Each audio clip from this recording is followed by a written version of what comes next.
안녕하세요. 반갑습니다. 주갈 성의 성경 가이드 시간입니다. 오늘은 열왕기하 5번째 시간입니다. 제 추측으로는 한 번 더 우리가 열왕기하를 좀 정리하면 좀 정리가 되지 않을까. 원체 그 방대한 내용이 있다 보니까 제가 내용을 좀 많이 압축을 하고 있는데 한 번 더 우리가 좀 다뤄야 될 것 같습니다. 오늘은 우리 지난 시간에 그 이세벨의 딸 아달랴가 그 자기 아들이 죽자마자 자기 손주들을 다 죽여버리고 자기가 그 남유다의 왕이 됐던 것을 여러분들 기억하시죠? 그리고 그 아달랴가 결국은 어떤 최후를 맞이하게 됐는지, 결국은 그 제사장 여호야다에 의해서 그 아기가 그 아달랴의 칼날을 피해서 몰래 성전에서 숨겨지고 키워지고 7살에 결국은 요아스 왕으로 등극하게 되는 놀라운 사건을 봤습니다. 사실은 그 앞전에 우리가 그 북이스라엘의 그 예후 장군에 의해서 엄청난 종교적 혹은 정치적인 개혁이 일어나는 사건을 봤죠. 오늘은 이 북이스라엘이 그 예후 장군에 의해서 그렇게 엄청난 종교적이라 또 정치적으로 개혁이 일어난 이후에 이 북이스라엘이 어떻게 진행되었는지, 결국은 북이스라엘이 어떻게 멸망했는지까지 좀 우리가 좀 보도록 하려고 합니다. 여러분, 그 하나님이 예후에게 너는 내 마음에 있는 대로 다 행했기에 내가 너에게 이후에 4대까지 내가 왕위를 줄 것이다 말씀했던 거 여러분들 기억나실 것입니다.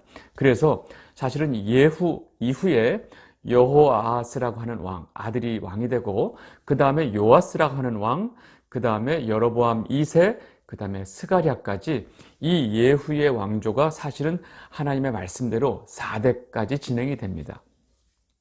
그리고 이 여로보암 2세 때는 사실은 이 북이스라엘 역사상 가장 번영기를 누리기도 합니다. 그 당시에 북이스라엘이 다스렸던 지역도 예전에 다스렸던 모든 지역을 다 회복할 만큼 엄청나게 넓은 지역을 다스리고 그 당시에 가장 번영기를 누리기도 합니다. 그런데 문제는 이 그 예후의 모든 그 아들들, 왕조들이 사실은 하나님 앞에 악을 행하고 그 여로보암의 그 금송아지 죄 있죠? 금송아지를 섬기는 죄에서 절대로 떠나지 못한다는 것입니다. 열왕기하 13장 1절 2절 말씀을 보겠습니다. 유다의 왕 아시아의 아들 요아스가 제23년에 예후의 아들 여호아하스가 사마리아에서 이스라엘 왕이 되어 17년간 다스리며 여호와 보시기에 악을 행하여 이스라엘에게 범죄하게 한 느밧의 아들 여로보암의 죄를 따라가고 거기서 떠나지 아니하였으므로.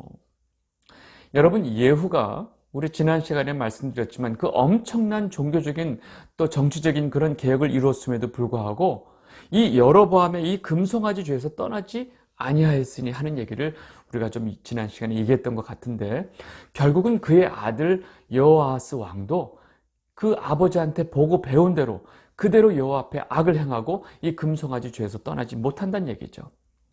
여러분, 그렇다면 이 여호아하스의 아들 요아스 왕은 어땠을까요? 성경의 기록을 보면요, 정말로 한치의 오차도 없습니다. 똑같습니다. 열왕기하 13장 10절에서 11절 말씀 보겠습니다. 유다의 왕 요아스의 제37년에 여호아하스의 아들 요아스가 사마리아에서 이스라엘 왕이 되어 16년간 다스리며 여호와께서 보시기에 악을 행하여 이스라엘에게 범죄하게 한 느밧의 아들 여로보암이 모든 죄에서 떠나지 아니하고 그 가운데서 행하였더라. 여러분, 이게 무서운 거예요. 그냥 대대손손이 그냥 이 죄에서 떠나지 못하는 거예요. 여러분, 이후는 어땠을까요? 뭐 말할 것도 없죠. 그 이후의 모든 왕들은 역시 이 금송아지 죄에서 절대로 떠나지 못한다는 거예요.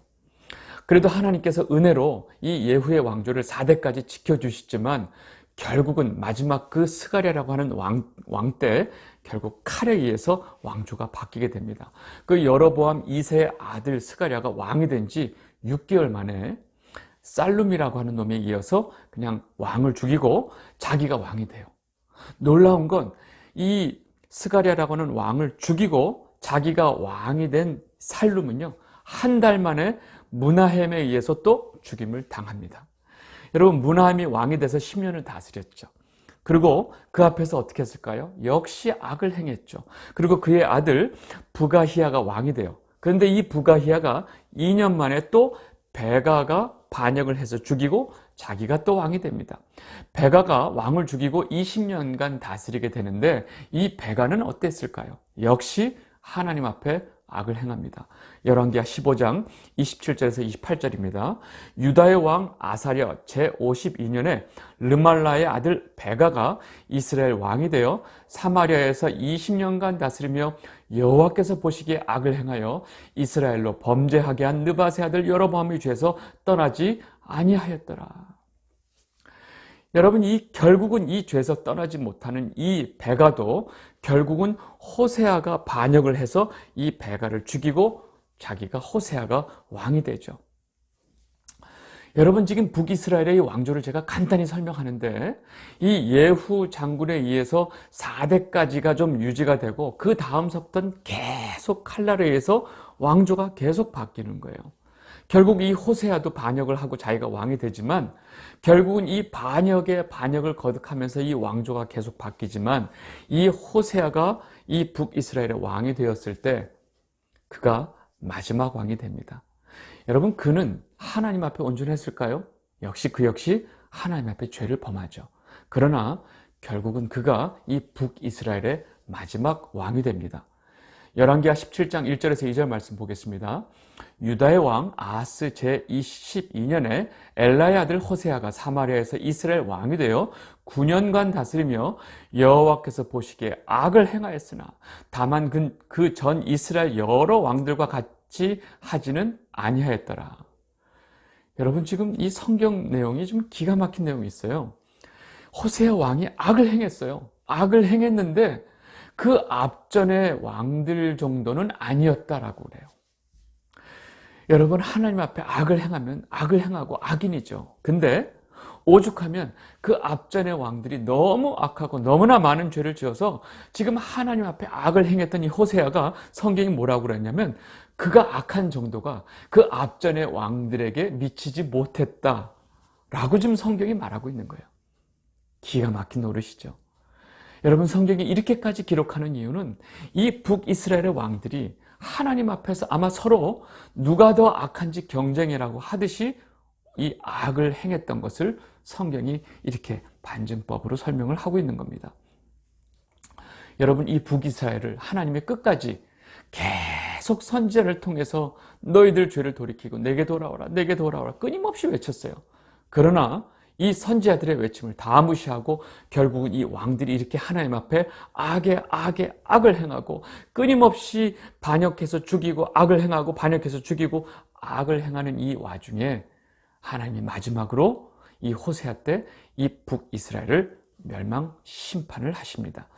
열왕기하 17장 6절 호세아 제9년에 아수르 왕이 사마리아를 점령하고 이스라엘 사람을 사로잡아 아수르로 끌어다가 고산 강가에 있는 할라와 하볼과 메대 사람의 여러 고을에 두었더라. 여러분, 성경 한 구절로 이 북이스라엘의 역사는 끝이 납니다. 여러분, 제가 아까 그랬죠. 예후의 그 아들 여호아스, 또 그 다음에 요아스, 그 다음에 여로보암 2세 때 이 북이스라엘이 전례 없이 어마어마한 번영을 이루었다고. 여러분, 그 번영이 무슨 의미가 있나요? 결국은 멸망하는데. 여러분, 멸망을 앞두고 이루었던 그 엄청난 번영이 무슨 의미가 있어요? 여러분, 그런 번영을 통해서 하나님과의 관계를 다지고 그 안에 하나님과의 있었던 모든 악들을 제거하는 일을 했나요? 아니요. 번영할 때일수록 그들의 죄악은 더 심해집니다. 끊임없이 하나님 앞에 악을 멈추지 않았던 이 북이스라엘은 결국 이렇게 아수르를 통해서 하나님이 심판을 하시는 거죠. 여러분, 성경이 그 다음에 이 북이스라엘이 왜 멸망했을까? 어떤 죄로 인해서 하나님 앞에 이렇게 멸망을 당했는지를 성경이 설명하고 있습니다. 여러분, 그 많은 장황한 설명을, 그 모든 설명은 한마디로 말하면 이 북이스라엘이 뭐예요? 하나님을 버리고, 하나님을 버렸다는 얘기는 하나님의 율법을 버리고, 그리고 어디로 가요? 하나님이 섬기지 말라 했던 이방신을 섬기고, 그리고 뭐예요? 그 또 하나님을 떠나서 이방신을 섬기면서 온통 그 모든 삶의 중심이 뭐예요? 자기 자신, 자기를 위해서 산 것이 바로 이들의 가장 큰 죄였죠. 열왕기하 17장 16절 18절 말씀 보겠습니다. 그들의 하나님 여호와의 모든 명령을 버리고 자기들을 위하여 두 송아지 형상을 부어 만들고 또 아세라 목상을 만들고 하늘의 1월 성신을 경배하며 또 바알을 섬기고 또 자기 자녀를 불 가운데로 지나가게 하며 복술과 사수를 행하며 스스로 팔려 여호와 보시기에 악을 행하여 그를 경노하게 하였으므로 여호와께서 이스라엘에게 심히 놓아서 그들을 자기 앞에서 제거하시니 오직 유다 지파 외에는 남은 자가 없으니라.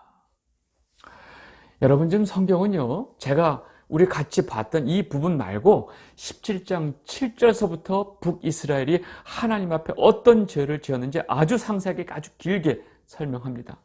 제가 그걸 다 읽을 수가 없어서 뒤에 이 요약된 이 세 절만 읽었는데요.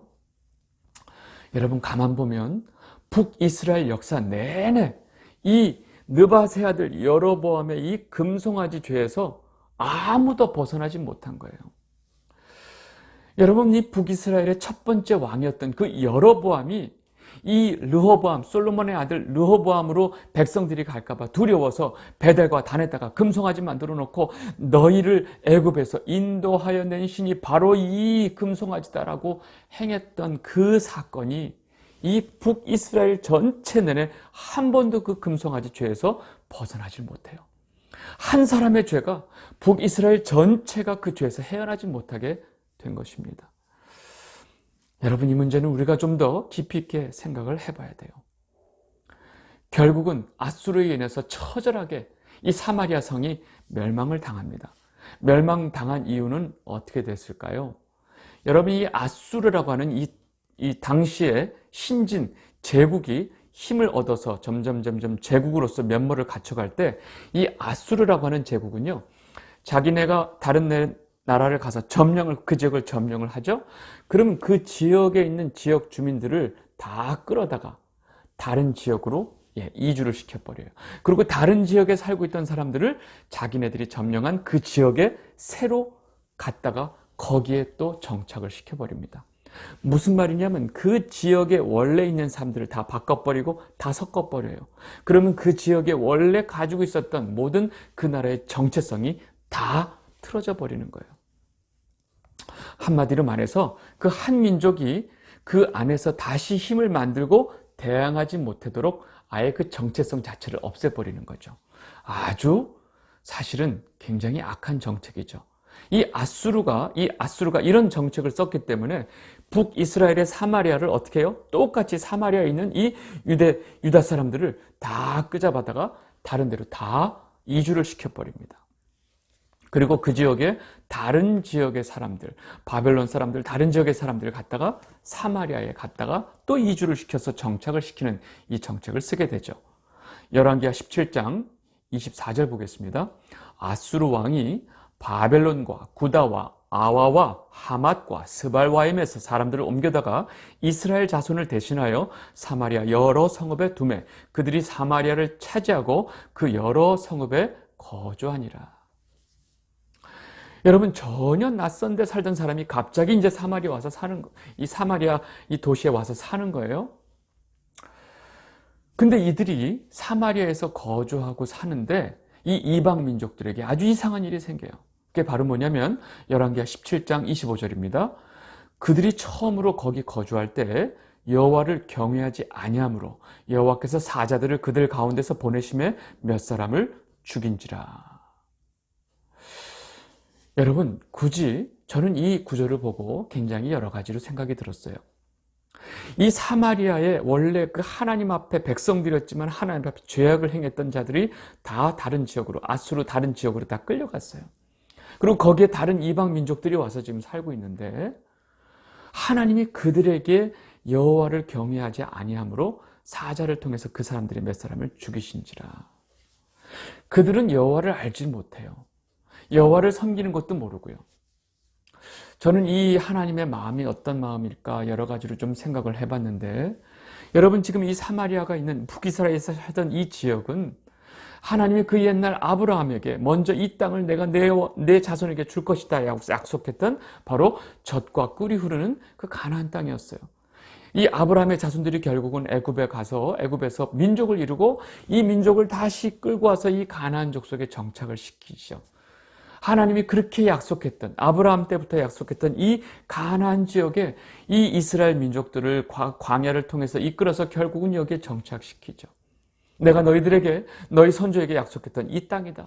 그리고 너희들은 여기서 이 땅의 지역 주민들의 모든 그런 어떤 문물과 신과 이런 것들 다 버리고 내가 내게 준 모든 율례와 규례와 법도를 지켜 행하며 하나님 백성답게 살아라 했죠. 근데 그 모든 역사가 엉망이 돼버렸어요. 결국은 그 지역의 신들을 섬기고 하나님을 거부하고 하나님 율법을 버리고 하나님을 경멸하면서 살았죠. 그리고 그들이 결국은 이 아수르에 의해서 멸망받고 그들은 쫓겨났어요. 근데 거기에 이방 민족들이 왔어요. 그것을 바라보고 있는 하나님 마음이 어땠을까요? 저는 그 생각이 들었어요. 그래서 그들에게 너희들이 이 땅에서 살면은 나 여호와를 알아야 된다. 그리고 하나님께서 이 땅에 이주해 온 그들에게 하나님께서 스스로 하나님을 알려주신 것 같아요. 그리고 이 땅은 내가 내 백성들에게 주었던 땅이다 라는 것도 알리고 싶었던 것 같아요. 이렇게 갑자기 하나님이 이들에게 이런 일을 하시니까 그 이주해 온 이 이방 민족들이 이것을 어떻게 이해했냐? 결국은 야, 이거 이 땅의 신을 우리가 섬기지 않으니까 우리에게 재앙이 닥치는구나. 우리가 어떻게든 이 땅의 신을 섬겨야 되겠다 그래요. 그래서 이 아수르 왕이 야, 거기에 원래 살고 있던 그 나라의 신, 그 땅의 신을 섬기는 제사장 하나 데려다가 이들에게 이 땅의 신 여호와를 섬기게 해라 그래요. 여러분, 그 제사장이 와서 제대로 가르쳤을까요? 아니, 그 제사장이 제대로 가르쳤다면 그 나라가 그렇게 망했어요? 개판으로 하다가 쫓겨나갔는데 그 제사장 데려다가 그들에게 여호와를 섬기는 기본적인 절차법, 제사법을 알려주겠죠. 그래서 결국은 어떻게 되느냐? 이 사마리아에 이주해 온 그 외국에 있는 이방의 모든 민족들이 여호와 섬기는 법을 배워서 여호와를 섬기는데 그게 섬긴다고 말할지 모르겠어요. 이들은 원래 자기 지역에서 섬기고 있었던 자기 지역 신들이 있어요. 그 지역 신들 신상을 그대로 갖다가 와서 섬기면서 이 지역 신이라고 생각하는 여호와도 섬겼던 거예요. 그래서 이 사마리아 지역이 어떻게 됐느냐?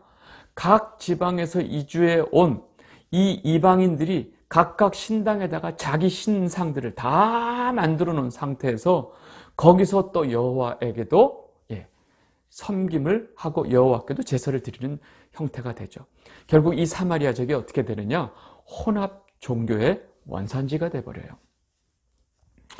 문제는 이렇게 자기 신도 섬기고 여호와의 신도 섬기는 이 사람들의 특징을 가만히 보면 그들에게 굉장히 중요한 한 가지 특징이 있어요.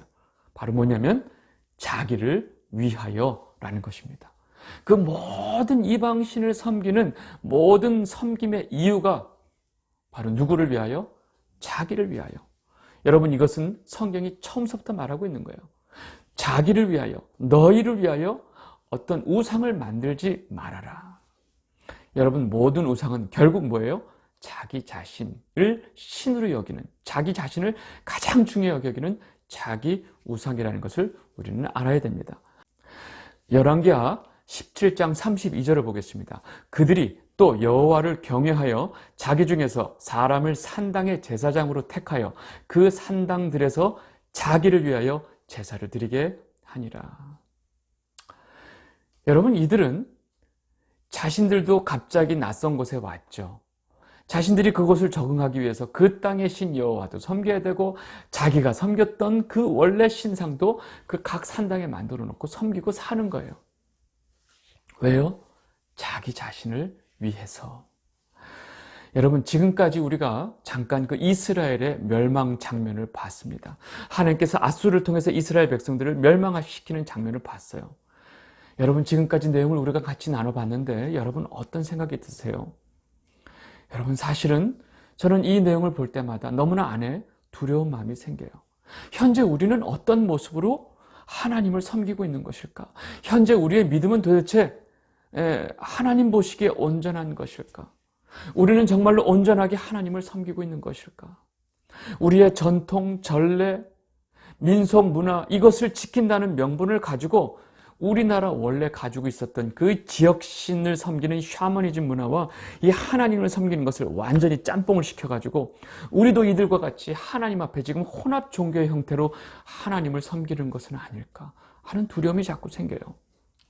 여러분, 저는 예후 장군이 그렇게 어마어마한 바알과 아세라 모든 선지자들 다 죽이고 그 모든 상과 신상들을 다 뽀개버리고 변소를 만드는 그 어마어마한 종교적인 개혁을 일으켰음에도 불구하고 그 금송아지를 손도 못 댄 이 금송아지 죄에서 벗어나지 이 못한 사실에 대해서 저는 굉장한 두려움을 느꼈어요. 왜요? 혹시 지금 저와 여러분들이 절대 생각지도 못하고 극복하지도 못하는 금송아지가 있는 것은 아닐까 하는 이 두려움 때문에. 여러분, 한번 이 문제를 저도 다시 한번 깊이 생각해 봐야 되지만 여러분들도 한번 깊이 생각해 보시면 좋겠습니다. 아직 우리 삶 속에서 내가 하나님을 섬기고 여호와 하나님을 섬기고 예수 그리스도를 나의 구주로 고백하면서 살아가고 있는 이 땅의 성도로 살아가고 있지만 아직 내가 끼고 있는 내 원래 가지고 있었던 다른 이방신이 없나? 다른 우상이 없나? 왜요? 나를 위해서 섬기고 있는 다른 우상이 없나? 나는 지금 하나님을 지금 혼합 종교 형태로 하나님을 섬기는 건 아닌가? 한번 깊이 한번 생각해 보시면 좋겠고, 우리 주변에 그런 요소들이 있으면 가차없이 하나님 앞에 내어놓고 회개를 해야 될 것 같습니다. 오늘은 이 북이스라엘 멸망에 대한 이야기를 좀 잘 살펴봤습니다. 오늘은 여기까지 하겠고요. 다음 시간에는 이 남유다, 마지막 남유다의 멸망하는 장면을 좀 자세히 살펴보도록 하겠습니다. 오늘 여기까지 하도록 하겠습니다. 감사합니다.